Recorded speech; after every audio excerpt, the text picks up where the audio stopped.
ಮುಕ್ತಿಯನ್ನ ಸಿಗಿತು, ಅಲ್ಲಿ ಹೋಗ ಬಂದೆ ಮುಕ್ತಿಯನ್ನ ಸಿಗಿತು, ದೇವರ ಮಂತ್ರವನ್ನ ಹೇಳದೆ ಮುಕ್ತಿಯನ್ನ ಸಿಗಿತು ಅಂತ ಹೇಳ್ತಾರಲ್ಲ, ಅಂಥವ್ರಿಗೆ ಕೇಳ್ತಾರೆ, ದೇವರ ನೆನೆದು ಮುಕ್ತರಾದೆವೆಂಬವ್ರು ಯಾರಾದರೂ ಇದ್ರೆ ಅವರು ಯುಕ್ತಿಶೂನ್ಯರು, ಅವರ ಬುದ್ಧಿ ಇಲ್ಲವರಿಗೆ, ಅವರು ಮತಿಹೀನರಾದರೆ ಅಂತ ಕೇಳ್ತಾರೆ. ಯಾಕಂದ್ರೆ ದೂರದಲ್ಲಿದ್ದವರ ನೆನೆಯವರಲ್ಲದೆ ಸಮೀಪದಲ್ಲಿದ್ದವರ ನೆನೆಯವರೇ. ನಾವು ಯಾರಿಗೆ ನೆನೆಸ್ತೀವ್ರಿ ಸಾಮಾನ್ಯವಾಗಿ ಅಂತಂದ್ರೆ, ನಮ್ಮ ಮನೆ ಒಳಗೆ ಬಂಧು ಬಳಗ, ಪತ್ನಿ, ಪತಿ, ತಂದೆ, ತಾಯಿ ಎಲ್ಲರೂ ಮನೆಯಾಗಿದ್ದಾರೆ. ಮನೆಯಾಗ ಇದ್ರೂ ಕೂಡ ಯಾವರೇ ಒಬ್ಬ ವ್ಯಕ್ತಿ ಬಂದು ನನ್ನ ಮಗಳಿಗೆ ಬಹಳ ನೆನೆಸಗತ್ತೀನಿ ಅಂತ ಹೇಳಿದ್ರೆ ಅವನಿಗೆ ಹುಚ್ಚೆ ಅಂತಾರ. ನಾವು ಮಗಳು ಇಲ್ಲೇ ಅದಾಳ, ನನ್ನ ಮಗಳಿಗೆ ಬಹಳ ನೆನೆಸಗತ್ತೀನಿ ಅಂತ ನಾನು ಹುಚ್ಚ ಅಂತಾರ. ಹಂಗ ದೂರದಲ್ಲಿದ್ದವರ ನೆನೆಯವರಲ್ಲಿದ್ದ ಸಮೀಪದಲ್ಲಿದ್ದವರ ನೆನೆಯವರೇ ಅಂದ್ರೆ, ಒಂದ್ ವೇಳೆ ನಿಮ್ಮ ಕುಟುಂಬದವರು ದೂರ ಇದ್ರು ಒಂದು ನೆನೆಸ್ರಿ, ಅದು ಒಪ್ತೀನಿ. ನಿಮ್ಮ ಮಲ್ಯಕ್ಯಾರ ನಿಮ್ಮಲ್ಲೇ ನಿಂತಾರ ಅಂತಂದ್ರ ಅವ್ರಿಗೆ ನೆನೆಸ್ತೀರಿ ಅಂತ ನೀವು ಹುಚ್ಚೆ ಅಲ್ಲ, ಮತ್ತೆ ನೋಡ ಅವ್ರಿಗೆ ಇಟ್ಕೊಳ್ತಾ ಇದ್ರು ಅಂತ ಹೇಳ್ತಾರೆ. ಹಂಗೆ ದೇವರು ಎಲ್ಲಿ ಅದಾನೆ ಅಂತಕ್ಕಂಥ ಮಾತನ್ನ ಅವರೇ ಹೇಳ್ತಾರೆ, ನೀನೆನ್ನೊಳಗೆ ಅಡಗಿದ ಕಾರಣ ನಾ ನಿನ್ನ ನೆಲೆಯಲಿಲ್ಲ. ಎಷ್ಟು ಸಿಂಪಲ್ ಆಗಿ ಹೇಳಿದಾರೆ ಅಂದ್ರೆ, ದೇವ್ರು ಎಲ್ಲಿದೆ ಅಂತಂದ್ರೆ ಅಲ್ಲಿ ಅದಾನ ಇಲ್ಲಿ ಅದಾನ ಅಂತಂತಲ್ಲ, ನೀನೆನ್ನೊಳಗೆ ಅಡಗಿದ ಕಾರಣ ನಾ ನಿನ್ನ ನೆಲೆಯಲಿಲ್ಲ, ನಾನೆಂದೆನಲಿಲ್ಲ ಮಹಾಲಿಂಗ ಗಜೇಶ್ವರ. ನನ್ನೊಳಗೆ ನೀನು ಒಡಗಿದ್ದಿ, ಹಾಗಾಗಿ ನೀನು ನೆನಸು ಪ್ರಶ್ನೆನೇ ಬರಂಗಿಲ್ಲ. ನೀನೆಂದೆನಲಿಲ್ಲ ಅಂದ್ರೆ ದೇವರು ಬೇರೆ ನಾನು ಬೇರೆ ಅಂತಕ್ಕಂಥ ಭಾವನೆನೇ ನಂಬಲಿಲ್ಲ. ನಾನೇ ದೇವರು ಅಂದ್ರೆ ತನ್ನ ತಾನಾನಂದರಿದೊಡೆ ತಾನೇ ದೇವರು ನೋಡ ಅಂತಕ್ಕಂಥ ಮಾತನ್ನ ಗಜೇಶ ಮೊಸಣಯ್ಯನವ್ರೇನಪ್ಪ ಅಂತ ಹೇಳ್ತಾರೆ.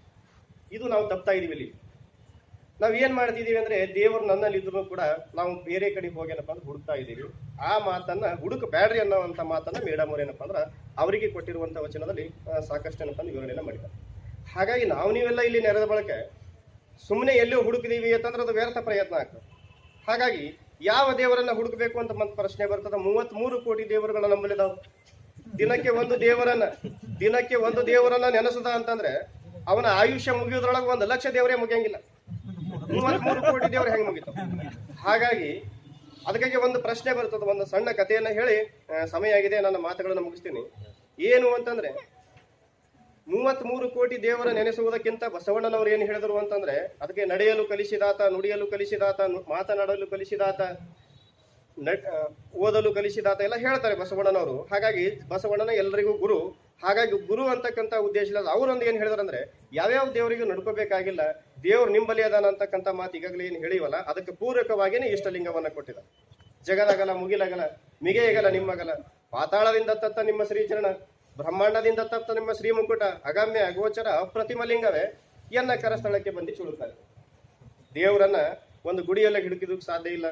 ಒಂದು ದೇವಸ್ಥಾನ, ದೊಡ್ಡ ದೇವಸ್ಥಾನ ಕಟ್ಟಿನಿ ಅಂತಂದ್ರೆ ಅಲ್ಲಿ ಹಿಡಿದಕ್ಕೆ ಸಾಧ್ಯ ಇಲ್ಲ. ಯಾಕಂದ್ರೆ ಅವನು ಬ್ರಹ್ಮಾಂಡದಿಂದ ತತ್ತದನ, ಪಾತಾಳದಿಂದ ತತ್ತದನ ಅಂದ್ರೆ ಅವನಿಗೆ ಅಂಗೈ ಒಳಗ ಒಂದು ಇಷ್ಟಲಿಂಗವನ್ನಾಗಿ ಮಾಡ್ಕೊಂಡಿನಿ ಅಂತಕ್ಕಂಥ ಮಾತನ್ನ ಹೇಳಿ ನಮಗೆ ನಿಮಗೆಲ್ಲ ಮಾರ್ಗದರ್ಶನವನ್ನು ಮಾಡಿದ್ದಾರೆ.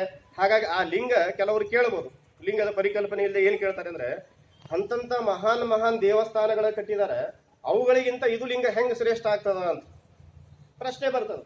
ಇದಕ್ಕೆ ಲಿಂಗಕ್ಕೆ ಕಣ್ಣಿಲ್ಲ, ಕಿವಿ ಇಲ್ಲ, ಮೂಗಿಲ್ಲ, ಮಾತಾಡುವುದಿಲ್ಲ, ಪ್ರಸಾದ ತಿನ್ನುವುದಿಲ್ಲ, ಏನು ಬೇಕಾಗಿಲ್ಲ. ಆದ್ರೂ ಕೂಡ ಎಲ್ಲ ದೇವರುಗಳಿಗಿಂತ ಇದು ಶ್ರೇಷ್ಠ ಅಂತ ಬಸವಣ್ಣನವರು ಹೇಳಿ ಇದನ್ನ ಕೊಟ್ಟಿದ್ದಾರೆ. ಹೇಗೆ ಅಂತಂದ್ರೆ, ಒಂದು ಸಣ್ಣ ಕತೆ ರೀ.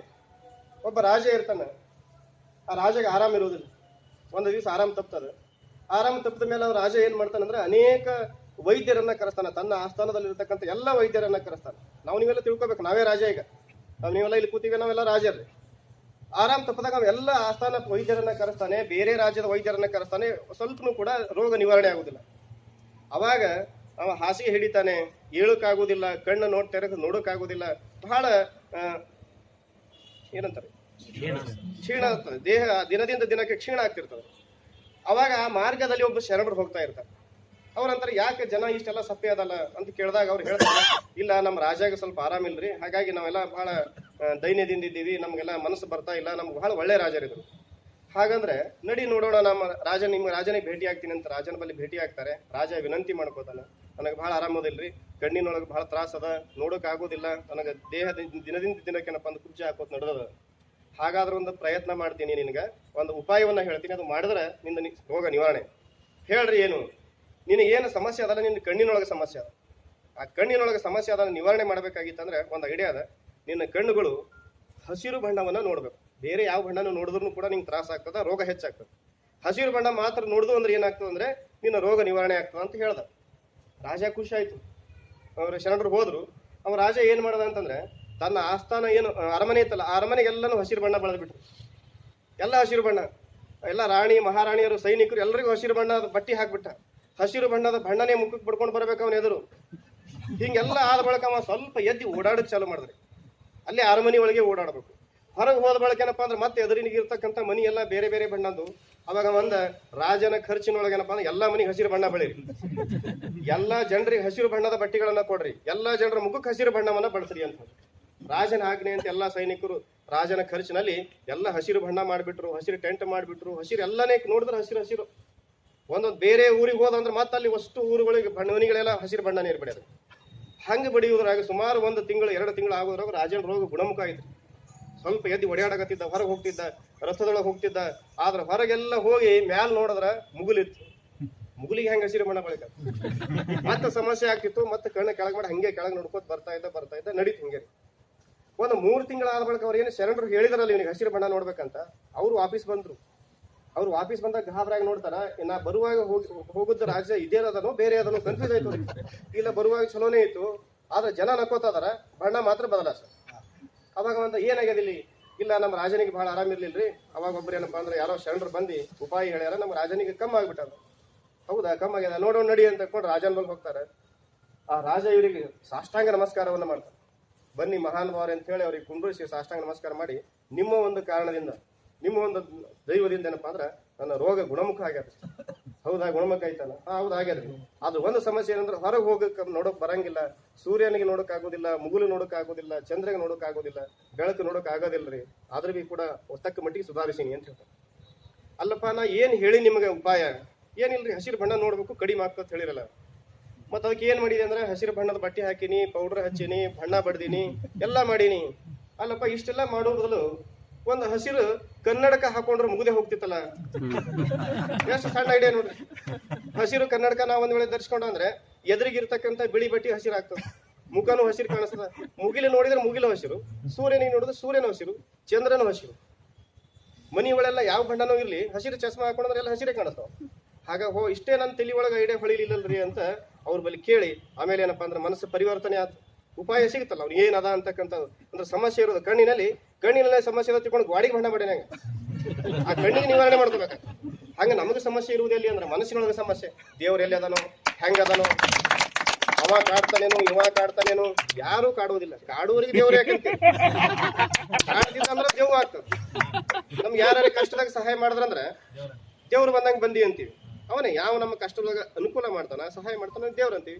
ಯಾರು ನಮ್ಗೆ ತ್ರಾಸ ಕೊಡ್ತಾರ ಅವ್ನು ದೇವ್ ಇದ್ದಂಗ, ರಾಕ್ಷಸ ಇದ್ದಂಗ ಅಂತ ಕರಿತೀವಿ. ಇಷ್ಟೇ ನಮ್ಗೆ ಯಾವ್ದಾರ ಕಾಡ್ತಾ ತಿಳ್ಕೊಂಡು ಅದಕ್ಕೆ ಅದು ಬೇಡ್ಕೊಂಡು ಇದು ಬೇಡ್ಕೊಂಡು ಮಾಡ್ತೀರಂದ್ರೆ ಅದಕ್ಕಿಂತ ಮೌಢ್ಯತೆ ಯಾವುದೂ ಇಲ್ಲ ಅಂತ. ಹಂಗ ಸಮಸ್ಯೆ ಹೆಂಗ ಒಂದು ಮೇಲೆ ಚಸ್ಮಾ ಕಣ್ಣಿನೊಳಗಿತ್ತಲ್ಲ, ಹಂಗ ಸಮಸ್ಯೆ ನಮ್ಮ ಮನಸ್ಸಿನೊಳಗದ. ಆ ಮನಸ್ಸಿನೊಳಗಿಂದ ಸಮಸ್ಯೆ ತೆಗಿಬೇಕಾಗಿತ್ತು ಅಂದ್ರೆ ಯಾವ ದೇವರುಗಳಿಗೆ ಬೇಡ್ಕೊಂಡ್ರು ನಡೆಯಂಗಿಲ್ರಿ. ಇವತ್ತು ಶಿರಡಿ ಸಾಯಿಬಾಬಾಗೆ ಬೇಡ್ಕೊಂಡಿ ಅಂದ್ರೆ ನಾಳೆ ತಿರುಪತಿ ಬರ್ತದ, ಮತ್ತೆ ನಾಡ್ದು ಮತ್ತೊಂದು ಬರ್ತದ, ಕಾಶಿ ಬರ್ತದ, ಕೇದಾರ ಬರ್ತದ. ಹಿಂಗೆ ಬರೋದು ಅಂದ್ರೆ ಒಂದೊಂದು ದೇವ್ರಿಗೆ ಬಣ್ಣ ಬಡ್ದಂಗ್ರಿ ನಾವು. ಎಷ್ಟು ದೇವ್ರಿಗೆ ಬಣ್ಣ ಬಡಿತೀರ? 33 ಕೋಟಿ ದೇವ್ರಿಗೆ ಬಣ್ಣ ಬಡಿಬೇಕಾಗ್ತದೆ. ಆಯುಷ್ಯನೇ ಇಲ್ಲ ಅಷ್ಟು. ಹಾಗಾಗಿ ಆ 33 ಕೋಟಿ ದೇವರುಗಳಿಗೆ ಬೇಡ್ಕೊಂಬದು ಒಂದೇ, ಇಷ್ಟಲಿಂಗವನ್ನ ಪೂಜಿಸುವುದು ಒಂದೇ ಅಂತ ಕರ್ತನ ಪೂಜಿಸಿ ಮತ್ತೊಂದಕ್ಕೆ ಏನಪ್ಪಾ ಅಂದ್ರೆ ಕತ್ತೆ ಜಾತಿ ಅವೆಲ್ಲ ಬಹಳಷ್ಟು ಹೇಳ್ತಾರೆ. ಅನೇಕ ಶರಣರು ಕೂಡ ತಮ್ಮ ವಚನಗಳು ಹೇಳಿದ್ದಾರೆ. ಅದಕ್ಕೆ ಗಜೇಶ ಮಸಣಯ್ಯನವ್ರ ವಚನ ಅಂದ್ರೆ, ನೋಡ್ರಿ, ನೀನ್ ಎನ್ನೊಳಗೆ ಅಡಗಿದ ಕಾರಣ ನಾನು ನಿನ್ನ ನೆಲೆಯಲಿಲ್ಲ. ಅಂದ್ರೆ ನೀನ್ ನನ್ನೊಳಗೆ ಇದ್ದಿ, ಹಂಗಾಗಿ ನಾನು ನಿನ್ಗೆ ಯಾಕೆ ನೆಲೆಯಲಿ? ನೆನೆಸೋದು ಪ್ರಶ್ನೆನೇ ಬೇಡ್ರಿ ದೇವರು ನನಗೆ. ಯಾಕಂದ್ರೆ ನನ್ನೊಳಗೆ ದೇವರದಾನ. ಅದಕ್ಕೆ ಇಷ್ಟಲಿಂಗದ ಮೂಲಕ ತನ್ನ ತಾನೇ ಏನಪ್ಪಾ ಅಂದ್ರೆ ತನ್ನ ತಾನಂದ ಅರಿವು ಬರ್ತಂದ್ರ ಅವನೇ ದೇವರಾಗ್ತಾನ ಅಂತಕ್ಕಂಥ ಮಾತನ್ನ ಈ ಸಂದರ್ಭದಲ್ಲಿ ಹೇಳ್ತಾ, ಅದಕ್ಕೆ ಇವತ್ತು ತಿಂಗಳ ಪರ್ಯಂತ ಏನಪ್ಪಾ ಅಂದ್ರೆ ನಡೀತು ಬಹಳಷ್ಟು ಯಶಸ್ವಿಯಿಂದ ಸಾಗ್ತಾ ಇದೆ ಅಂತಕ್ಕಂಥ ಮಾತನ್ನ ಹೇಳ್ತಾ, ನನಗೂ 1-2 ನಿಮಿಷ